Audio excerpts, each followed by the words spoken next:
Good morning, sir. You're Dan Church, Oh, yes, ma'am. and this is 26 DCCR 0612. Mr. Church is charged with deadly conduct, discharging a firearm, and the state has filed a motion asking that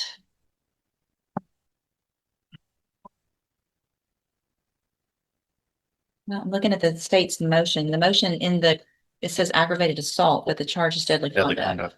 That just I'm sorry, Judge. That's my error. I was Okay. trying to file it rather quickly after receiving the affidavit from the complainant, and I'll fill the court in on that as to why I don't have a witness present. looks like the current bond is set at $20,000. The state has asked to raise that bond. Ms. Malfino? Excuse me, Judge, and I apologize about that error. That's Obviously, fine. the court would see the probable cause affidavit. It's very similar to an aggravated assault discharging a weapon somewhat in the direction of the complainant. In this case, I have had multiple conversations with Jeremy Shelton, the complainant. He is the across the street neighbor of Mr. Church. He is a very nice young man. He was very forthright, came in and presented me or had an affidavit authored by himself with one of my investigators. In lieu of coming to docket today, he, as the court can probably surmise, is of the mind that he doesn't want to aggravate the situation. Nope, not intending to use that same word, but I will tender that as State's Exhibit number 1, just for purposes of this hearing. And I have Mr. Gertz, it's his affidavit just expressing concern about the nature of this offense and the fact that they reside across the street from one another, that he has a very young son and a wife who were also present at the time of this offense. And he has concern that Mr. Church may be keeping weapons at his sister's house down the street. I have worked very closely with my investigator, Mr. Bays, and he is familiar with Mr. Church as well as Port Arthur Police Department is. And we've asked that some things be implemented in the interim time period to hopefully assure the safety of all the parties, including Mr. Church. I just wanted to bring this matter to the court's attention with that motion. It's not necessarily intended to increase as much as it is to modify with the admonishment regarding weapons, etc., because obviously it's difficult to remove these two individuals from one another approximately because of where they both reside. Any objection to me reviewing that? Well, Judge, the rules of evidence don't apply in a bond hearing, so I would love to have some great evidence, but I don't have a good one. Then I'll state the ones admitted for purposes of this hearing. Give me just a second, please.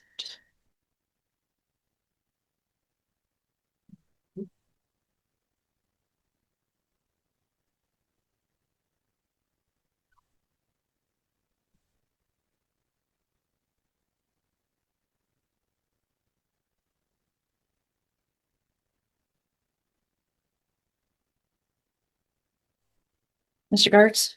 Judge, I'm happy to discuss bond conditions. $20,000 is more than sufficient, though, in terms of amount for this allegation as it stands right now, or as it's indicted right now.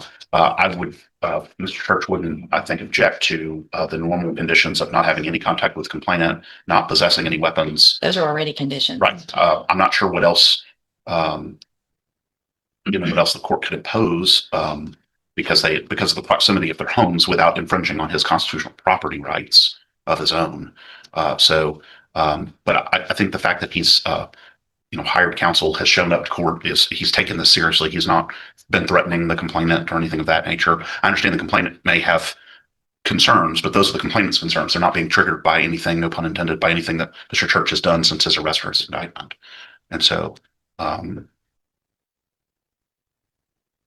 and he's not violated any of his bond conditions that No, I think that I'm aware of, or that is if they feel like he is watching, could be, just uncomfortable. There's an allegation that he's sitting in his car watching family, obviously based on the nature of the offense and the allegations and the probable cause. That would give me some concern too if I'd lived across the street and that had actually happened. So, but I don't think I just don't think raising his bond and discharging him is the proper remedy for that. So I'm not sure how the court remedies that. And I don't see the way it gets remedied, Mr. Church, is if you're doing anything that's making the person uncomfortable, that's the complaining witness in this case, the only way for me to take care of that is to put you in jail. Then they don't have to, nobody has to worry. I don't want to do that, but I need you to understand that there's no way around if, you're not contacting them or talking to them. I get that. But if you're doing other things, like sitting in your car and watching them, then that's going to be of concern to me. Yes, ma'am. So I'm ordering you, here's what I'm ordering right now. Listen to what I'm going to say very clearly, okay? This no contact order is going to include literally looking that direction. You can't sit on your front porch. You need to sit in the back. You can't just sit in your car for no good reason. People don't do that. So you're not going to do that. Do you understand? Yes, ma'am. So if they feel uncomfortable, they're going to let Ms. Malfino know and you're going to end up in jail. So I understand you live across the street, but if I were you, I'd walk, if I was going out my front door, get in your car and leave if you're going somewhere. No lingering, no looking that direction, no standing there watching. Otherwise, you're going to end up in jail because I won't have any other choice. Does that make sense? Yes, ma'am. Okay. So we'll reset this for an announcement. Make sure you stay in touch with Mr. Gertz, visit with him before that next court date, and we'll see if we can get an announcement. Okay. Yes, You're ma'am. free to go. Thank you.